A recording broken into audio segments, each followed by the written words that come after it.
Hey, good morning, everybody. Welcome to another episode of Business Talk Time with Business Beyond 5. I'm Tracy Wilson, and I am joined today by a very good friend of mine, Chris Catto. Chris and I have done a little bit of work together over probably the last 3 years. We met about 3 years ago. You and I went down to Sydney to an event and sort of stayed in touch ever since. So there you go, the power of networking.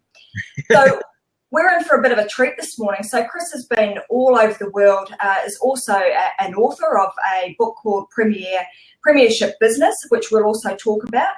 But he also talks all over the world, as I just said, on business strategy, how to take your business to the next level. And today we're going to talk about how you can align, how important it is to align your staff KPIs with your business strategy. So we're going to talk about why you should do that and how you go about doing it. I'll talk a little bit about my experience in this area, and I've had quite a bit with my previous role in a corporate space. We had did a lot of this sort of thing, making sure that our KPIs did align with the business strategy. Now, before we get stuck into all of that, there is some little housekeeping things that we do need to run through. So on the left-hand side, everybody, you'll see that there is a little icon that says "Tell a Little Bird." Feel free to click on that. That'll tell everybody on Twitter that we are now live, and invite them to come and join us for this conversation. The other is tell your friends. So that's tell your mother, father, brother, sister, and extended family, all on Facebook, and your fans, obviously. So click on the tell your friends also, and that will let them know that we're also here live, and we would love to have them join us. Today is very interactive, so whenever we run these sessions, it is all about making sure that we connect small business owners, those of you who are listening, with business experts who are subject matter experts in a particular area. And obviously today we've got Chris. So feel free to chime in, ask some questions. On the right-hand side of your screen, you'll see that there is a chat panel. If you'd like to ask us a question and you would like us to answer that in a question format, feel free to do so by typing /Q in the chat box, and we'll make sure that those questions get answered.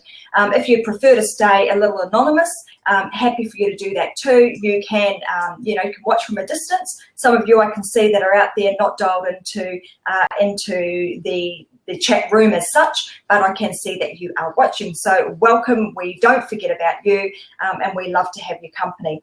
So feel free to chat amongst yourselves also in the chat box. And a little bit later this morning, we will be opening up a seat.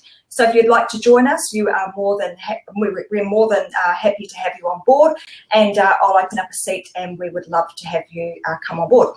So without further ado, welcome, Chris. Hello. Great to have you here. Yeah, so welcome to the Blabbersphere. That's what this is all about. So some pretty exciting stuff. I know you've been, as I've just said to everybody, been traveling all over the world this past few years. I've been watching you from a distance and seeing some of the awesome stuff that you've been doing. And the other little thing that I did almost forgot to mention, guys, is this props. So, if you're liking what we've got to say, feel free to give us some props. That keeps us going and make sure that we stick on plan. So, I'll give Chris some props here, but that's the way that you do it. So tell us a little bit about what you've been up to, and tell us about your book before we get started on the whole KPI piece. Oh, the book, Premiership Business. Yeah. It's actually, are you getting feedback there? Nope. At all? Are you hearing me twice? Okay, great, because I seem to be hearing myself twice. I'm not sure why, but anyway, yeah, it's brilliant. It's been a really good communication piece, and I've had some really great feedback over the years, because I literally just try to simplify the complexities of business, and one way of doing it is trying to use a metaphor or analogy, and I basically use a football team. Because not that you need to be a football expert, but everybody seems to understand the basics of a football team, and that they have a pre-season. You need to score goals or score points. You've got a midfield and you've got a defence, and also to make the team work, you need to have some good team cohesion through culture and getting everybody on the same page. And ultimately, we need to have a look at where we're at on the scoreboard. So basically, fundamentally, that's what I talk about in the book, and I teach it through a story of a mentor and a mentee. So an old guy telling a young guy who wants to get into business, and the old guy basically takes him on a tour of London and tells him about business using streetscapes or location metaphors as well. So it's not all about sport, although the title might make it sound like it is all about sport. But it's a story about learning about business, and I've had people who've been in business for a long time read it and found it really useful. So it's not just for startups or people just getting into business for the first time, but people who've been in business for a long time have also found it useful, because it just puts things into context. And I think that's the important part of the book, and that because it's so simple, or it's so easy for business owners just to get overwhelmed and caught up in all the different things we've got on our to-do list, and trying to work out, well, where does that all fit into the big picture? And sometimes if we've got that, we can actually prioritize a bit better. So that's basically the long and short of the book. It's a great. I've managed to turn it into a online training series as well. So at the moment, I'm offering that as a complimentary to my clients in terms of the one-on-one work I might do for them. And it's got its own website, and it does its own little thing, which is great. But look, it's what, when I think about some of the things I've done, it is one of the things that I'm pretty reasonably proud of, I guess, in terms of getting that done. It's 200 pages of work. And you should be. But we'll come back to that too, Chris, because I think, before we dial out today, we'll make sure that everybody knows where to get a copy of your book, Premiership Business, and also where they can go if they want some more information from you. So we'll make sure that we definitely share that. And I know that your career has spanned, like in business, goes back, I'm going to say generations, because your family has been in or around business for quite some time, right? And that whole I suppose sporting piece, the analogy that you use, really stems back to your childhood, where you were heavily involved in sports and in particular in the athletics arena. And I understand that you were a budding Olympian through a bit of an injury. Had a bit of a detour to the plan. That's right. Time to time. Yeah, that's right. So I guess I was a decent athlete. I was a junior Australian champion, or when I say junior, underage Australian champion. But then I had a serious injury, which is unfortunately misdiagnosed, and so I went from serious to completely ridiculous, and that was the end of that as a career. But I actually hung around, and I was very fortunate because I was with some elite training groups. Used to basically go to the gym with Cathy Freeman and Cole Vanderkite, share gym equipment with people like that, and basically see those guys 2 or 3 times a week, actually up to 5 times a week if they're on the track at the same time as well. And people like Lifford Christie, before he won his Olympic gold medal in 1992. Geez, we're going back, aren't we? 1992. He actually spent the summer in Melbourne training for the Olympics back then, and he used to warm up with our squad. So it was just amazing to when I look back on that, to see that you're so close to people who are at the top of their game in just some of the hardest fields. And running 100 meters is pretty competitive. I think the thing that dawns upon you, even Cathy Freeman, I mean, she 400 meter gold medalist. I think she was world champion twice. Correct. But the thing that you realise when you hang around these people is that they're just normal people. Yeah. They're actually just very, very normal, but they're just very focused. People who do extraordinary things. That's right. They're very focused, and they've got some good people around them. So they'd never. And when I say good people, I don't necessarily mean they've come from the best schools or the most how can I put it, acclaimed whatever it was in their field. What I mean by that is that the best people is they've actually built up their competency over years, and they may not have had the opportunity to go to the best schools or to be part of the best organisations or to learn from what is perceived as the best, but they're actually at the top of their game because they've worked in that field for such a long time and they're so into it. So I guess what I'm trying to say really is that you do need that support because Kathy Freeman, as talented as she is, if she didn't have her coach and the people around her, I'd suggest that she wouldn't have fulfilled her potential. So I guess coming back to the business world is that you're focused on your business, but it's also important that your support base is supportive. The people around you, your family, because there are going to be times when it's challenging and it's tough. And I can remember one time, and I won't name names, but there's a guy who was in our training squad, and he ended up winning a silver medal at a world championship or world indoor championship. So later in his career, but there was a point where he was almost going to walk away. And I can remember one time where we're training, and he was about to go to Europe, and to get funding, you had to beat certain marks domestically and had to be timed by AIS or whatever it was. It wasn't necessarily meet, but to get the funding to go overseas, you need to qualify and get it approved from the various state government sources or national government sources. And he just had this really miserable. It was a bad day. It wasn't the best day. It was early winter, and he just performed really poorly. And he was about to walk away. Like, he was just so miserable. It was like it's just all almost getting too much for him. But then the point, and I was just a young guy, like I was in my early teens, and I'm just watching this from a distance thinking, oh my God, this guy is actually the guy that I'm talking about. He was already a Commonwealth Games athlete. He was already an international athlete. But even those guys who are at the top of their game have moments where it's like, oh my God, this is just too much. And in their own private world, it's like, oh, I think I'm going to give up. But obviously he didn't. And he had the right people around him to tell him, to explain to him why he was in the position he was in and what he needed to do to improve, and he did. But I think when I look at that and I think about business and business owners that I deal with, sometimes when you're in a private moment with somebody, they're thinking to themselves, my God, this is just a nightmare. Yeah. But because what the heck am I doing here? It might just be they can get a job, which none of us, entrepreneurial-minded people want to do. So you did right. That's right. There are and that's for that. I think even people who are really successful but the point really is they stick to it. They stick to it, and they ask for advice and they find a way out of it. And that's the most important thing, because it doesn't matter who you are.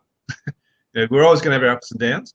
And really, who you're seeking or leveraging on, but that's probably not the right word. But who your support base is in terms of helping you think through your problems, because we think we've got all the answers, but the chances are we don't. And just to get a different perspective, because sometimes you're just so focused and so funneled in what you're doing, it's really hard for you to step out of it and say, oh, actually, I should put the jigsaw puzzle back together a different way. And other people can help you do that. So the right people, of course, who know you well and trust you well and understand how you work and your mindset, because I think that's actually really important. So, for example, telling you about the doctor who unfortunately misdiagnosed me. Yeah. I look back on that and I think to myself, it's only because he didn't understand me as a person. I was another patient come in. I was limping when I shouldn't have been limping at all. I should basically not even walk because of what had happened to my leg.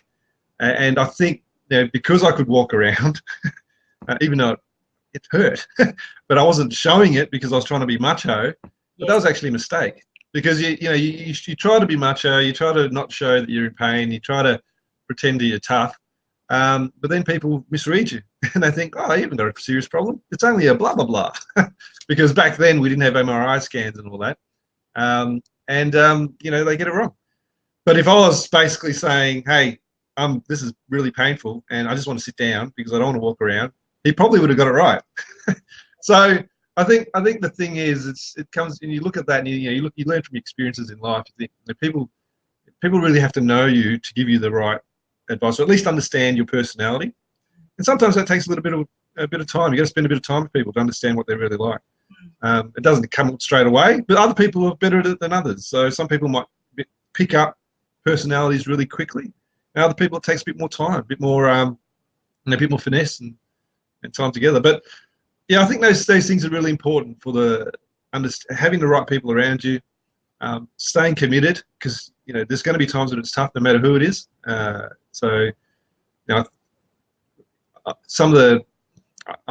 feel like really lucky sometimes. I deal with some really great clients and they make loads of money, and even they tell you stories about those times in their businesses in the past. Like they might have been around for 30 years. They'll tell you, 10 years ago, God, we'd hit the wall.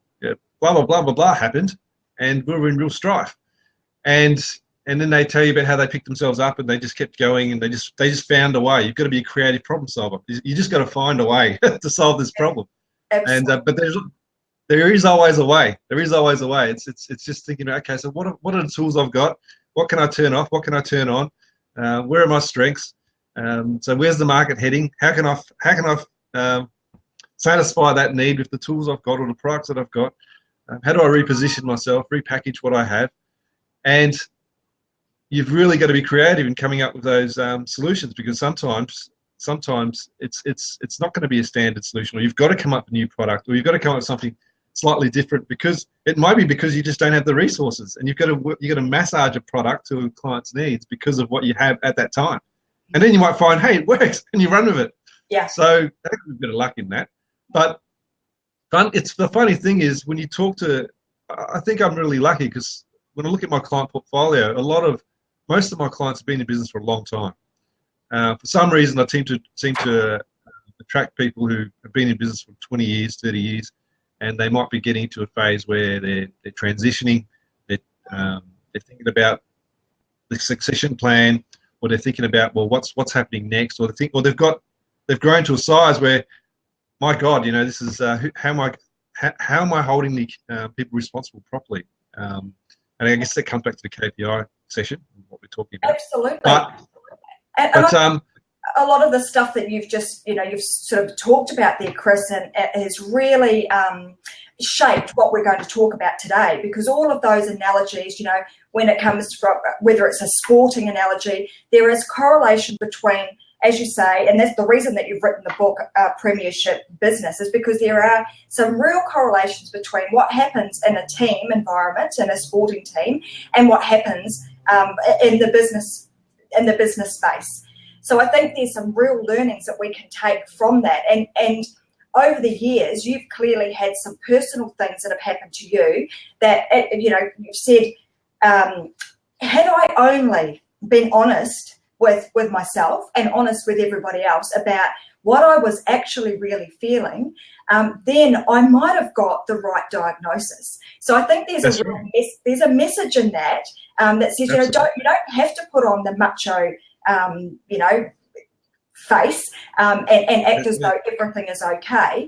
Surround yourself with the right people, get the right advice, and you will find a way. There is an answer. And find people who, as you've just said, want to get to know you, understand you, and have the expertise to be able to get you back on track. And I think one of the things that you also talked about right at the beginning was about, business is about, the planning piece, making sure that you have a cohesive team, that you have some strategy around it, and that you are all working towards a common goal. And that really brings us back to, this alignment between our staff KPIs and the business strategy. And I know, let's talk firstly about why this is so important, because obviously you deal a lot with, as you were saying, clients that are almost at they've been in business for 20 years. They're looking at either a transition strategy, exit strategy, looking for, maybe to pivot and take their business even to the next level, even after 20 years. Some people are still looking to go to the next, go beyond where they've ever been. So, and then there's also some of the guys, particularly that I deal with, who may be, brand spanking new startups. So I know that a lot of businesses don't necessarily always think about KPIs, Should I really have them? Do I want to bring them in with my staff?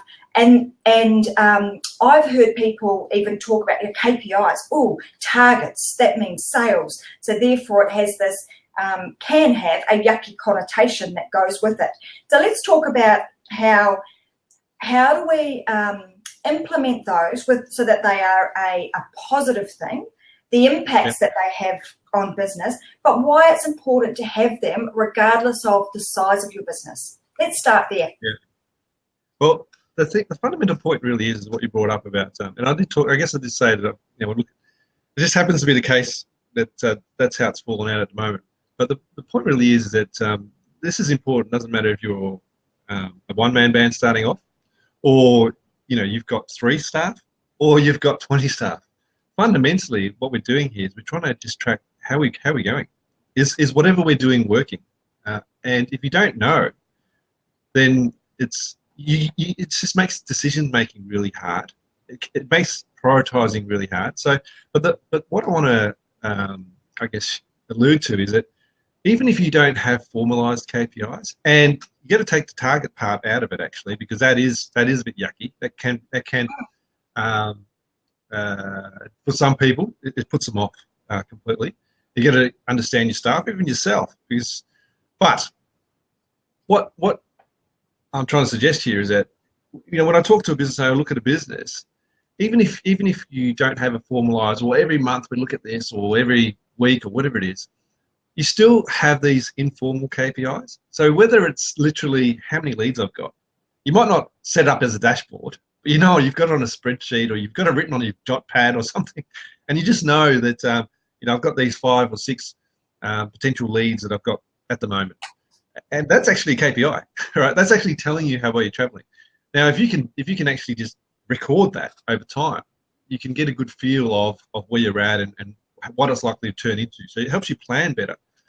Now, it's all in implementation. Now, planning is good because it's a good tool, but it's not the be all and end all. It's just helping you think about, okay, all right, I've got to put a new staff member on, or I've got a project. I want to invest in some software, or I've got a new machinery, or I want a new vehicle.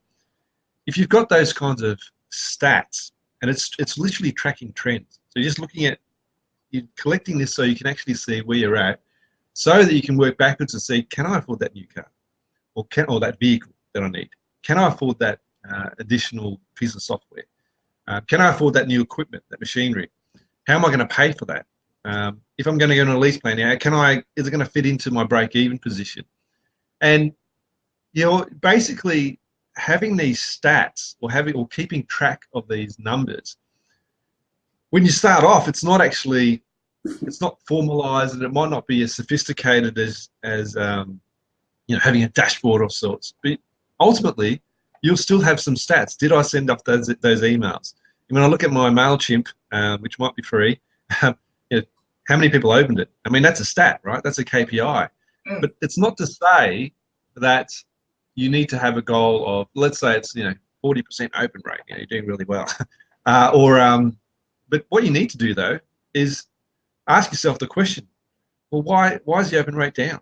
Why is the open rate up? And try to embed those things. So, but if you don't have those stats, you don't understand where your stake in the sand is, for want of a better term. I know that typically if I send out an email to my list of a couple of hundred people, or whatever it might be, that I'll get a 25% open rate. But if that open rate is getting lower and lower over time, then you've got to ask yourself the question: well, why? Well, is it what I'm saying? Is it are these people not relevant to my need, or how did they get on the list? But in asking, knowing that, having that stake in the sand, which is in effect the KPI, or to measuring it over time, you can see the trends, and the trends will tell you whether you need to change what you're doing, or what you're doing is working or not working, or you need to change it up. And that's really why it's important. And it really demystifies things. It just helps you understand where you're at and whether what you're doing is working. And it's not necessarily about setting targets. It's more important to actually understand where you're at and where you're progressing to. And if you've got that, then you've got something to work with. Because sometimes if you set the target, you can just put yourself down, or you can just say, I wanted to have 100% growth, some sort of a really ambitious target. I wanted to have 100% growth this year, and I'm only at 25. Damn it! But 25 might be really good. So, and 25 might be better than last year, which was 20. So there's no point setting a 100% growth target and then kicking yourself because you got 25, when actually 25 is 25% better than last year. So you just got to keep it into context. And really, what I'm trying to say is that measuring the trend over time and seeing where it's actually and linking back to what you're doing, and to see if what you're doing is working. That's actually immensely more important than actually setting the target.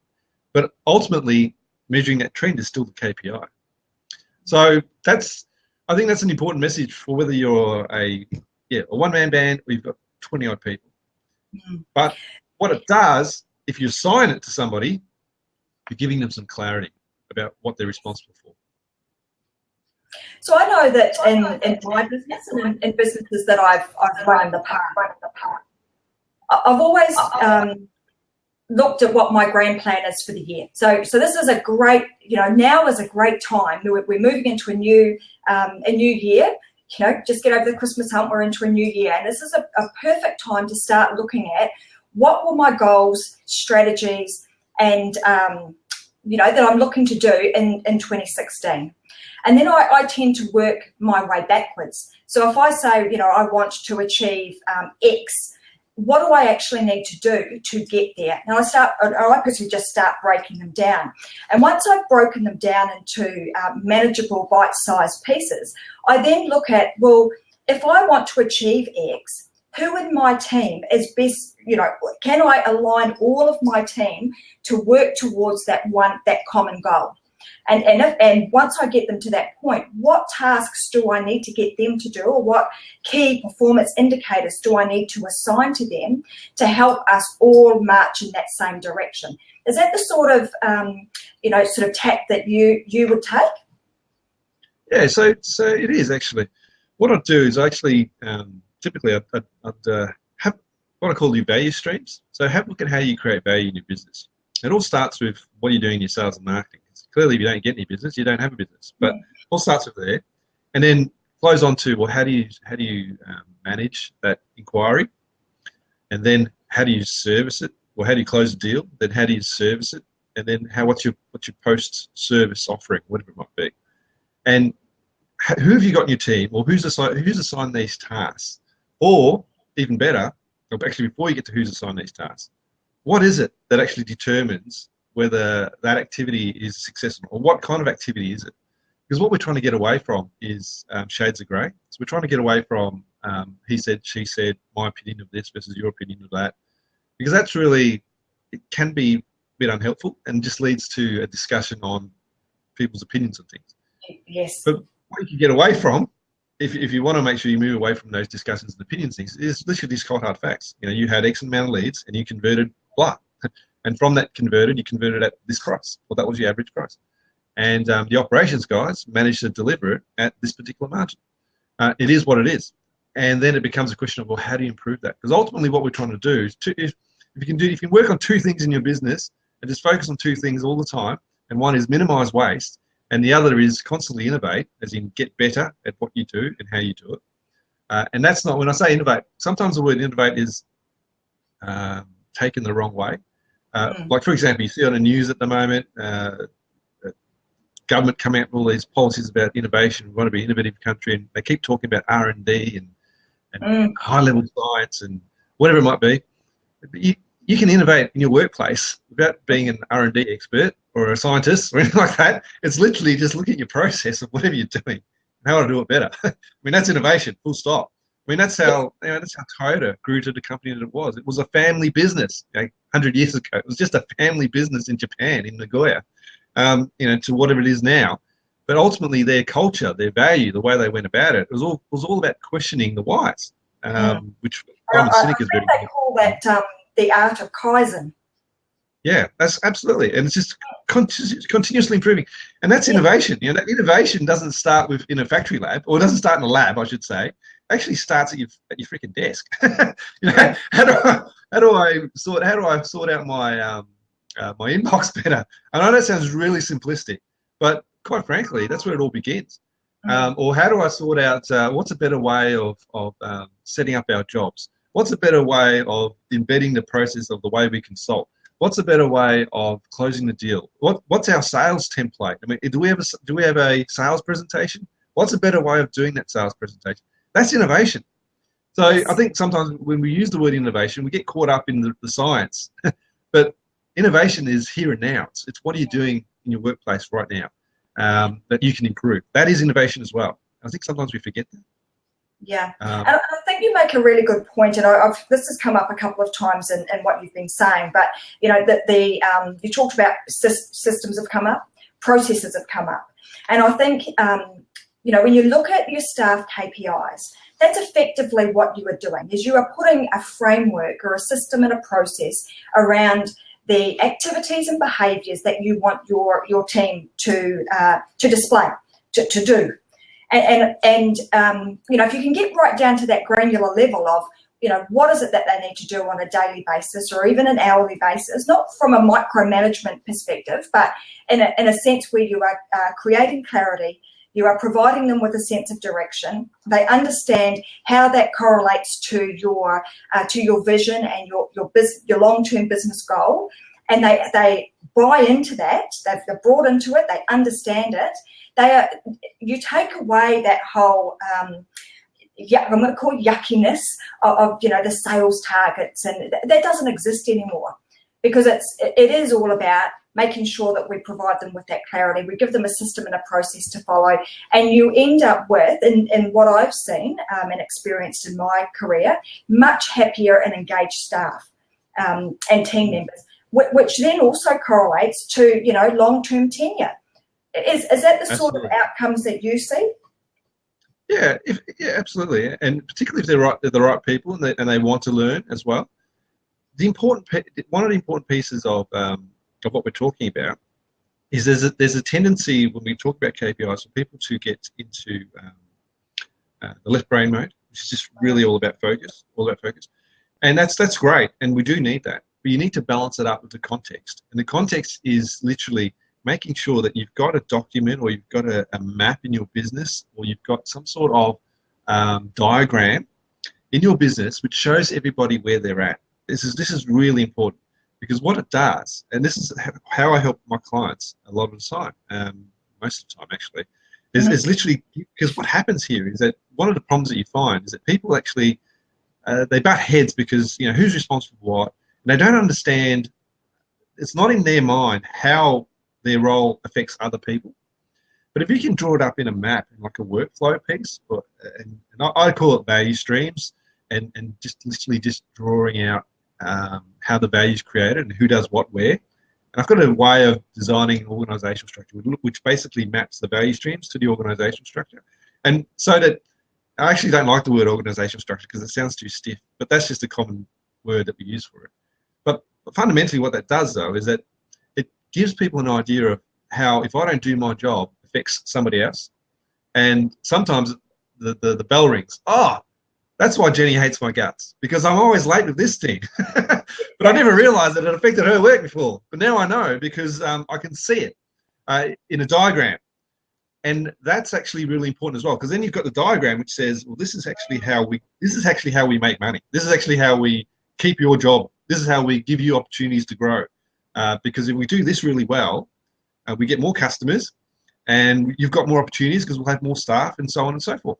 And this is how we grow. So if you've got that mapped out, you can show people where they're at, and from there, you assign them their KPIs. Okay, so now you know that you do this, and you're in this piece of our business. Now, to get this piece of our business to work really well, you need to do A, B, C, and D. Well, these are the things that really mean stuff, as in they have an impact on where your work goes and who's actually receiving your work. So that's actually, then that becomes the KPI, or the measure, or the trend that you want to measure over time. And then you get the people to say, well, let's try to improve this. At the moment you're at whatever it is %, let's try to improve it by 3 or 4 or 5%. And if you can do that, you'll make a significant difference to the growth of the business. Just those small percentages add up because they compound over time.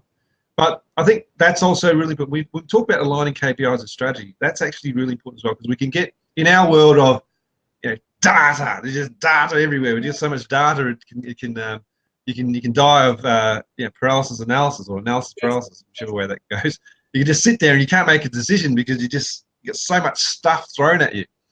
But if you understand the bigger picture of how everybody's linked together and how everybody's work affects everybody else, and what really matters in terms of getting that right, in terms of, for want of a better term, your internal customer, the sales, the customer service is getting it right for dispatch, so the dispatch guys can get it right for the guys driving the trucks or whatever it might be.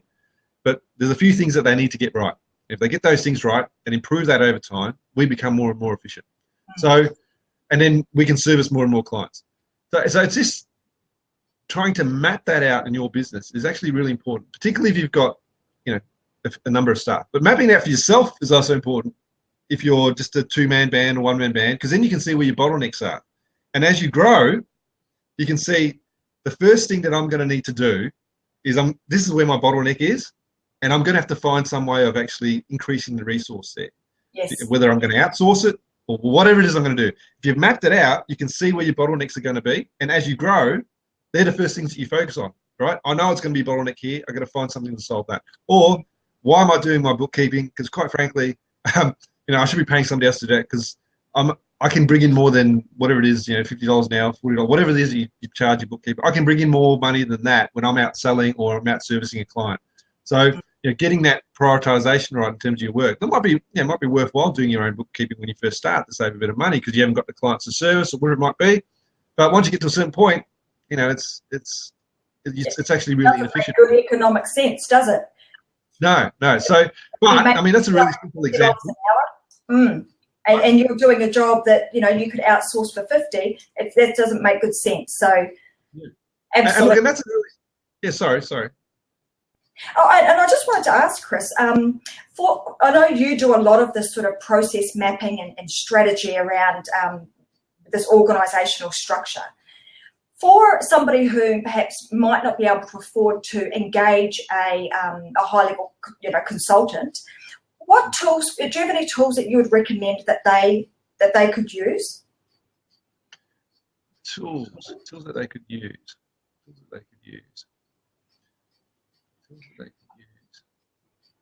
Yeah, that's actually a good question because I'm actually searching for that myself at the moment. I'm just finalising a few products, not products, but software that I could actually use myself to help my clients. Because there is one that I'm aware of. That might be useful to you, but I know that it may not have all the bells and whistles that potentially you would need, but it certainly will give you a organisational structure, on a roadmap, so to speak. And you could also do, as you were talking, sort of that whole cause and effect type scenario too. If this doesn't happen, this is what this is what it causes. This is the bottlenecks that we will encounter should Mary not do her job correctly or not follow this process or system. It's called Lucid Chart. It does all sorts of different things. But anyway, have a look at that, guys. I'll just I'm going to type it in. Lucid Chart. It's quite a cool little cool little tool. It does a whole lot of different things, but I've certainly used it for sort of milestone mapping, brainstorming, mapping out organisational structure, even to the point where I've used it, and I use it a lot for this purpose.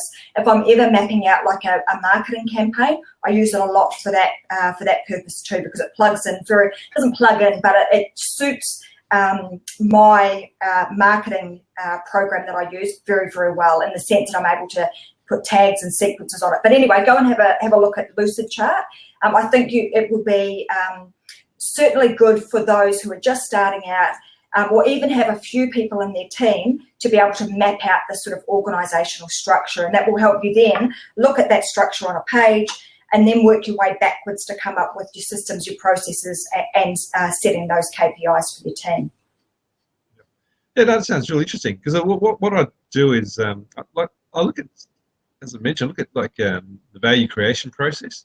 And the concepts that I use, like the lean concepts and amoeba management type concepts, where you're literally just looking at, in effect, what they call value cells and value streams. So it's a bit academic in a way, and it'd be good to have a look at your lucid charts, because that's in terms of what I'd suggest you do is I actually suggest you map out how the value is created first, and then look at how you manage, how you organise that in an organisation, rather than think about your organisational chart and then trying to map what you do into that, because that doesn't actually work, because it might be reasonably inefficient, because fundamentally it's about the tasks you need to do to deliver the value, and that's first and foremost, and then who do I need to actually get that done, or what are the roles, what are the commonalities, or what are the skill sets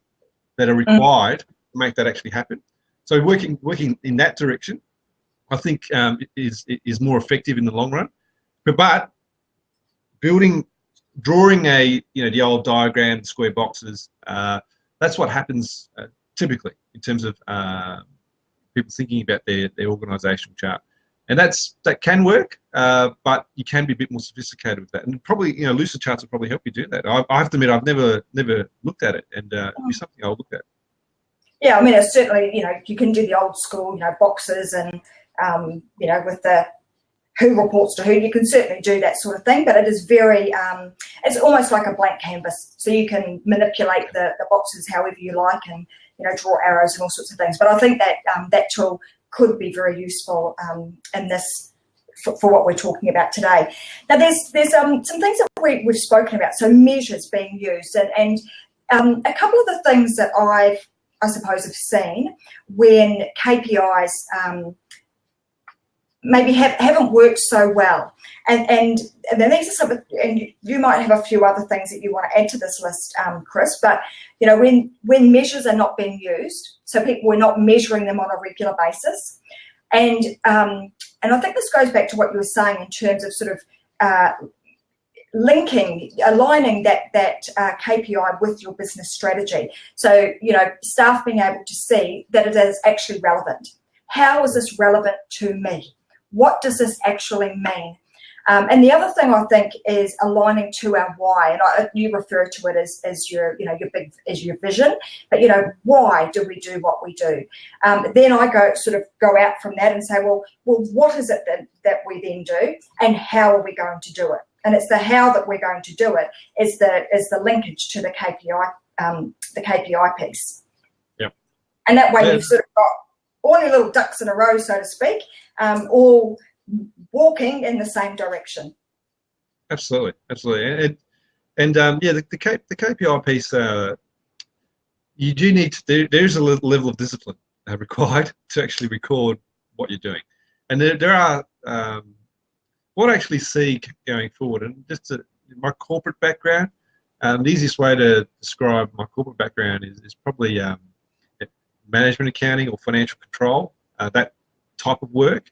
And I went into product development before coming out. So I'm an odd kind of guy, and worked in finance and marketing before actually going into starting my own business. And the point that I'm trying to make is that in a lot of the corporate world, that there's that role, that finance team, where they might have some management accountants in there. I actually see that disappearing in time. And let me tell you why. Because software these days, there's so much flexibility, and it's getting so sophisticated in its functionality that you can literally, because what those guys do, or traditionally what they got, those management accounting team or that management reporting team, what it used to do is literally put the reports together. But if you're smart enough these days, and the scary part is that this kind of software or potential tools is available to small business. But if you're smart enough to set up your processes and use the right software, you can, and you're disciplined. You need to be disciplined to put the information in that software appropriately. And there are ways of making that easier, so that it's less, let's say, typing or writing, but more drop-down boxes, so there's less mistakes made. But the point really is that you can go from serving the customer, inputting the information while serving the customer, and it will turn into a report automatically. That management accounting role, that management reporting role of putting those reports together, in the future, I believe, will disappear. That role will be more just reviewing, analysing, and commenting or bouncing ideas. There's no more putting the report together, because the software engineer or the software provider has actually done that for you when they've mapped out your process. Yes. So that's what I actually see happening in the future. But what's relevant is that in your day-to-day here and now is that to get those, you've got to get that information right, and it's gonna, if you don't somehow at some stage implement the discipline within your business to collect that information appropriately, you won't grow. You'll get to a certain point and you'll get stuck. You know why? Because you won't know where to turn when you've got to make decisions, and it'll be all gut feel stuff. And when you go on gut feel, great, you might get some right, but you only need to get one big one wrong, and it's all over. So what I see, and I do work with a range of people, and I say, look, there are quite a few who are larger clients or larger businesses, but the commonality is they all have that discipline. If they want to move, they want to improve, they want to grow. And when I say discipline, it's not as in a school teacher with a cane on your fingers kind of discipline, but people just have to follow a process because you need that information to make decisions. And eventually, as your business grows, you need to implement that process at some stage. Otherwise, you'll just hit the ceiling. You won't go, and you'll be wondering, why aren't we growing? Well, you don't have the information to make the right decision. You don't even know why you are where you're at. And that old adage, isn't it, Chris? What gets measured gets done. And I think it then is also making enabling you to make informed decisions. Yes, that's right. Discipline is not a dirty word. Absolutely. Being disciplined, being focused, making sure that, what you say you're going to do, and being committed to your process. Absolutely. And look, and that's in business, we talk about the business and the sport analogy. It's actually, it's a competitive environment. In the end, we're working in competitive environments. You've got your competitor down the street. He's probably doing something, a flavour of whatever you're doing. And you're competing with them. It might be indirect. They could be a substitute for what you do. It could be something which is just related. But the point really is that we're in a competitive environment. And when you think about the Kathy Freemans that I talked about earlier, or the Linford Christies and so on, they're normal kind of people, but they get what they have to do done. And they might not be like that 24 hours a day, and they might not be like that when they get some time off, but they know when they're training and they're at their work, there's a process they follow, and they follow it. Why? Because they know it works. So in your business, if you want to grow your business, whether it's small or large, there's that focus and that personal discipline, and that discipline. It's not a dirty word, but you've almost got to look at it as, well, I want to get to wherever it is I want to get. I want to buy that holiday house. I want to have that nice family holiday. I want to retire early, whatever it might be. But if I want to get there, there's certain things I need to do, and that's the way you got to look at it. And then if that goal is juicy enough, if you really want it, if you really want to have that nice car, if you really want to have that bigger house, if you really want to have that extension, or whatever it is that you want to pay for, or makes you feel good, well, there's certain things you got to do to get there, and it's really about how much you want it. Or if you really want it, well, then do what you need to do. You'll find a way, right? When you you find a way. You find a way. Yeah. It's almost discipline is probably not the right word. It's almost like, well, how much do you want it? Yeah. If you really want it. We've got g'day. It's great to have you, FM Orban. Sorry, I'm not sure what your first name is, but he's saying, align KPIs to your strategic objectives is not a winning methodology. It's the only methodology.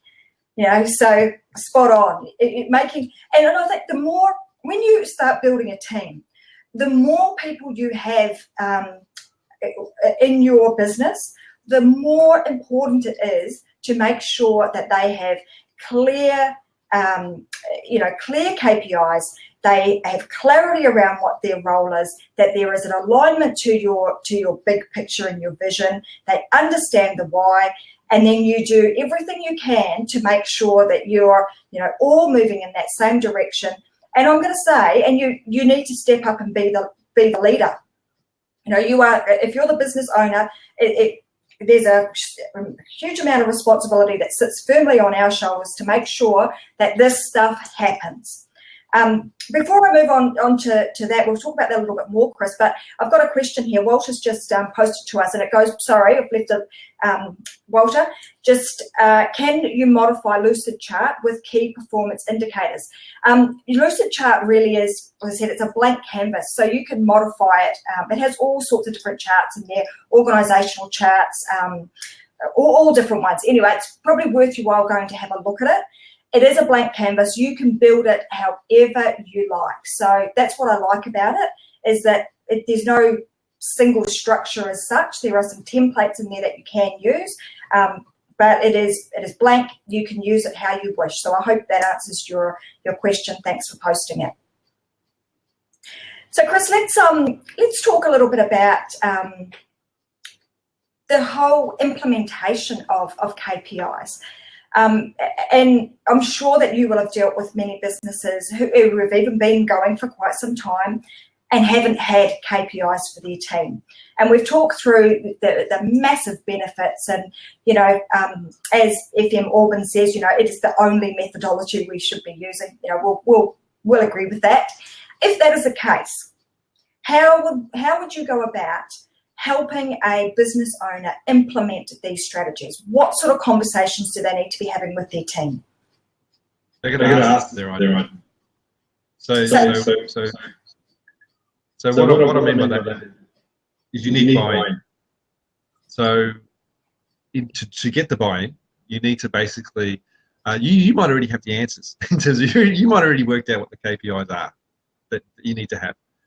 However, if you want your key manager or your key staff member to agree or to understand that that's actually really important, you get them to tell you what they think the KPI should be. Well, one, they might come up with a better KPI than you, but then you've given them the opportunity, because you need them to buy into it. So you need them to. So you've never had KPIs before. You need them to buy into the idea that this is actually going to help them work. This is actually going to help them fulfill their own personal needs, to get them to get home earlier, potentially, if that's what they want to do, or to get through their work quicker, to answer the calls quicker, to get to a client quicker, whatever it is in their particular role. You need to get them to understand that we're actually trying to help you here. We're not actually trying to. It's not a punishment tool. It's about a personal development tool. It's about you progressing as an individual, and that's how you've got to actually position it. Because if you position it as, oh, this is a KPI, and if you don't hit it, we're gonna set a target. Yeah. If you don't hit that target, we're gonna punish you, or you're not gonna, we're gonna deduct something from you or whatever it is. That's pretty. That's not going to motivate anybody. That's going to make people feel pretty yes. bad. But if you turn it around and you say, well, you tell me, well, we need to do this, or, Joe, I know, Joe, you work long hours. We want you to get your day job done a bit quicker so that you can go home and see your kids. So, Joe, how do you reckon we should do that? What do you think we have? What can we improve to make that happen? And Joe says, blah, blah, blah, blah. Great. Okay, Joe.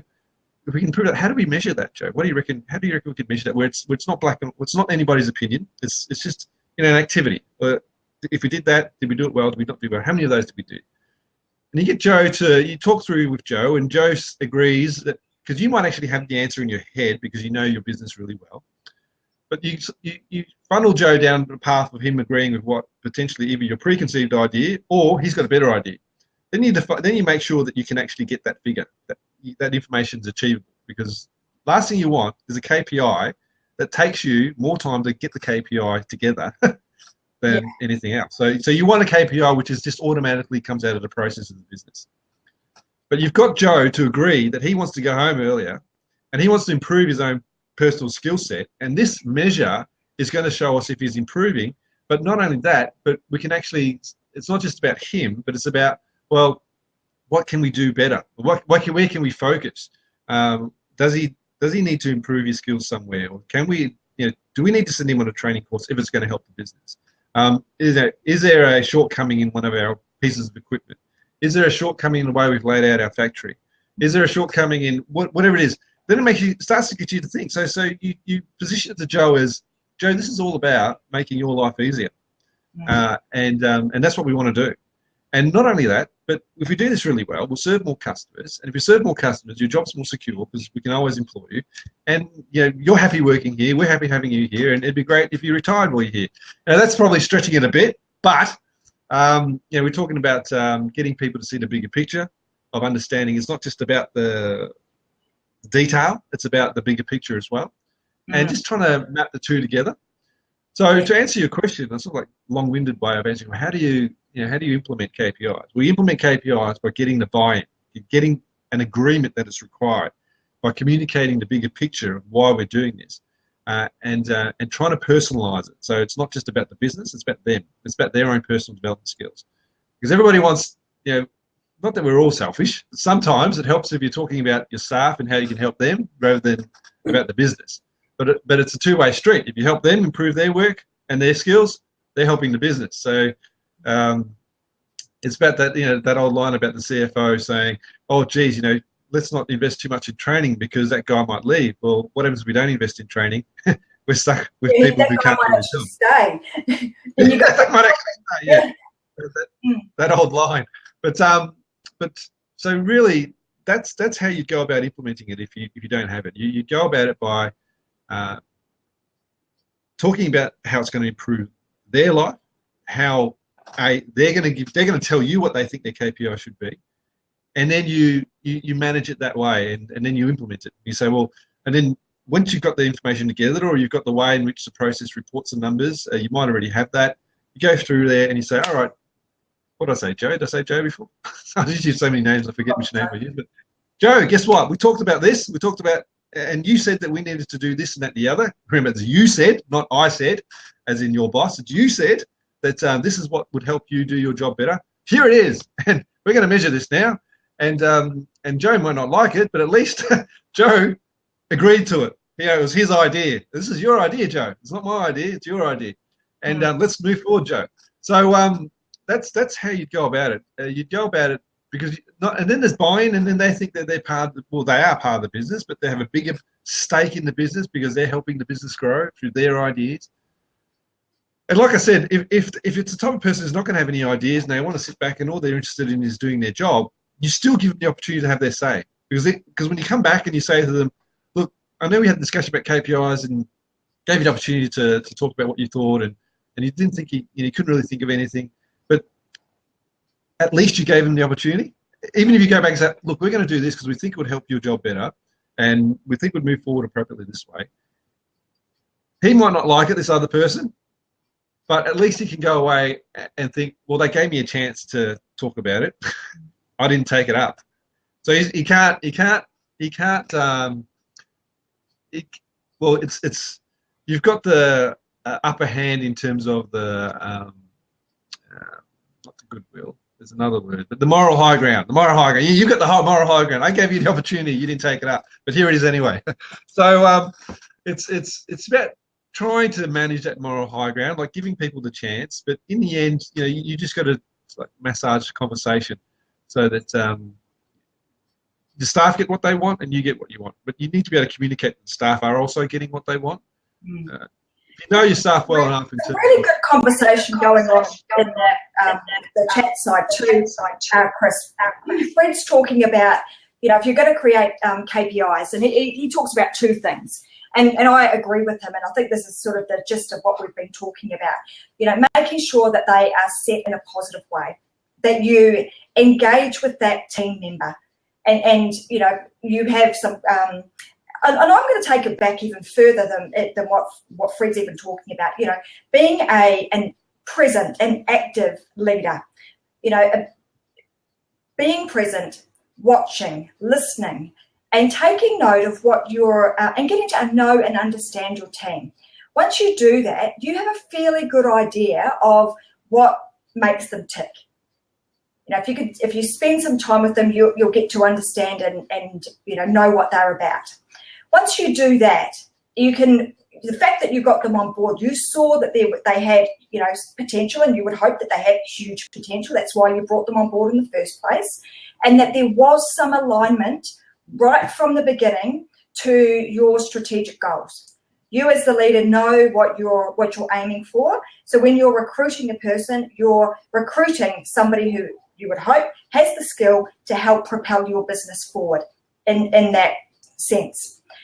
Then once you've done that and you get to know them, you understand them, you're putting positive frameworks around what it is that you're doing, that there is a clear alignment between the KPIs that you would like them to have. And as you say, you've got a fair idea about what it is that you want them to do, but the whole purpose is to get them to come up with the idea, right? You want them to get buy-in, to get them to come up with the idea so they feel that it's about value, that they are adding value to the business. That's then right. Once you've done that, you're creating that unity between you and the rest of the team, and that there comes a level of, I'm going to call it momentum, that comes with that, and that because you're all aligned to that strategic goal. You're then there to support one another.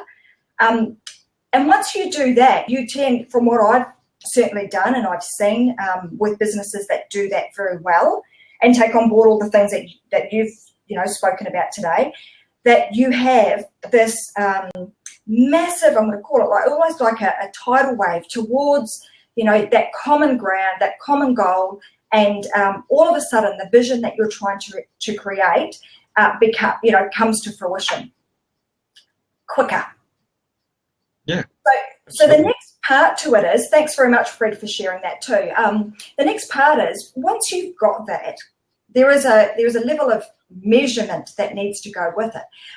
We're going to dial out in about 5 minutes' time because we've just run over time. But once you've got that, what's the frequency in which we should review one, the total KPI, and two, the individual's KPIs, and be giving them feedback? How frequently should you do something like that?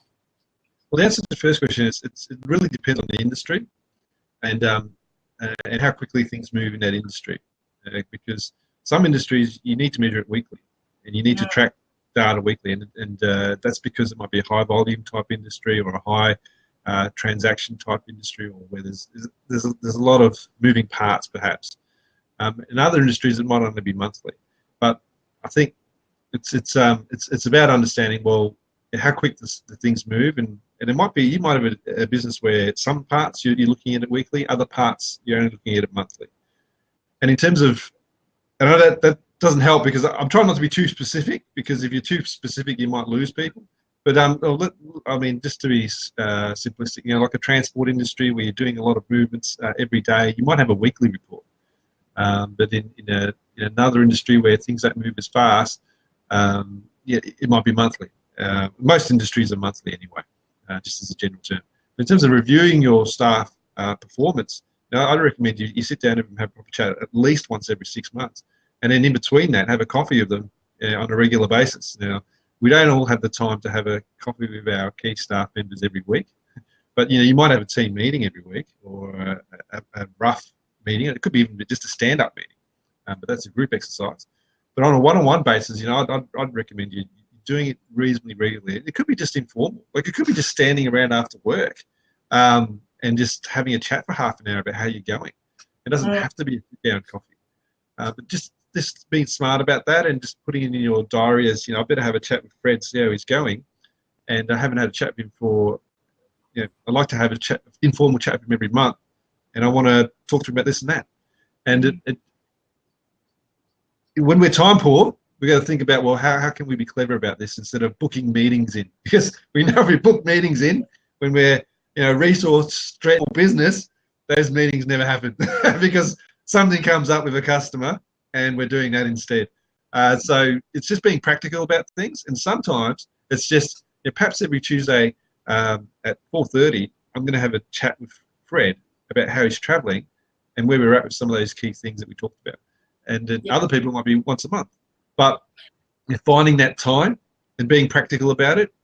But just to answer your second part of your question, I'd suggest that if you have the formal process, or you have a structured process of looking at where they're at least once every 6 months, in terms of a conversation and having that catch up, whether it's just a stand-up catch up, as regularly as you can, and you need to for that particular individual. I know that, when I've ever done these in the past and still do to this day, a lot of what I talk about is, so here's two questions that I often ask. What's gone really well? What are you proud of? What's gone well? And is there anything that you would do differently? And anything that they would do differently, anything we should do differently. Once you've generally got those two questions answered, and they are framed obviously very positively. It's all about constant improvement, as you say, that Kaizen methodology. Generally speaking, your team member will remain engaged. And I think that, as you say, it's different depending on which business you're in, and you'll find the right rhythm and routine for you. But, the more frequently you can do it, the better, I think. Not overkill, not every week and, on their case all the time, because there's a fine line between that and, feeling as though they're micromanaged. But frequently enough that they don't see it as, oh, she only does that, every 6 months or every year because you have to, So I think there's coming back to you and your own business and making sure that you find the right rhythm that sits well with you and your industry and the people that you have. So, and it goes back to the discipline. Yeah, discipline, absolutely. So before we dial out today, Chris, I don't know if there's Fred. I don't know if you want to jump in the seat for a moment. If you've got anything that you'd like to add, because you've had some great stuff, some great comments going on in the chat box. So feel free to do so. I'm happy to welcome you in. But if not, we'll leave with some parting comments. So, what would be your 3 top tips that you would give anybody when it comes to aligning your staff KPIs with your business strategy? 3 top tips. You put me on the spot there. 3 top tips. I think I can reel off a number of tips. 3 top tips. I think that's the KISS principle. I keep it simple. Keep it relevant to their day-to-day, and make sure that they understand the bigger picture, the implications of that. So nice and simple in terms of, you don't want to overwork the science of how you came up to KPI, because that's just ridiculous. Keep it relevant to their day-to-day work, and they can see it's relevant, and make sure they understand the broader implications of that work. So whether it's somebody else, another staff member, whether it's up that value stream or down the value stream, and also how it impacts the customer experience. Just those 3 things, I think, if you've got those right, you go a long way. Fabulous. Thanks so much, Chris. And we did promise right at the beginning that we would let everybody know where they can get a copy of your book. So where can they go? I know you've now got it on Kindle. Yeah, it's on Kindle, and it's also on Amazon. So you can search Premiership Business Chris Catto on Amazon. It should come up. There's also premiershipbusiness.com, where you can look in there and you can purchase the book from that web page. So that's just one word, premiershipbusiness.com. There's a page there where you can clicks into the Amazon link, whether it's Kindle or Amazon. So that's where you can get it. And thanks, Tracy. Thanks for inviting me along. Oh, well, you're welcome. It's great to have you here. And obviously people can connect with you via Twitter.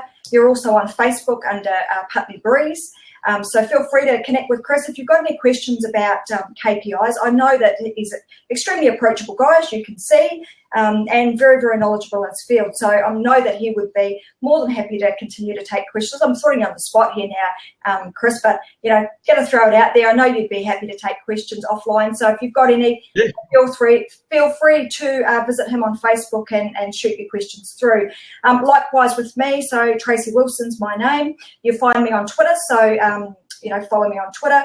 Also, you can jump onto my Facebook page. That's where a lot of interaction happens with my business, and that's Business Beyond 5. And you'll also find me on LinkedIn. And just like Chris, very approachable. Love to have your questions anytime. So thank you so much, everybody, for joining. Look forward to seeing you all back here same time next week. I have got a very special guest coming on next week who's going to share with us some new developments in the business space. So a new publication being launched. So I hope that you'll all join us then. You've been watching Tracy Wilson with my guest today, Chris Catto from Putney Breeze, and you've been watching Business Talk Time with Business Beyond 5. Thank you so much for joining, and we hope to see you again next time. Have a great day, everybody. Bye-bye. Thanks, Chris. Thanks.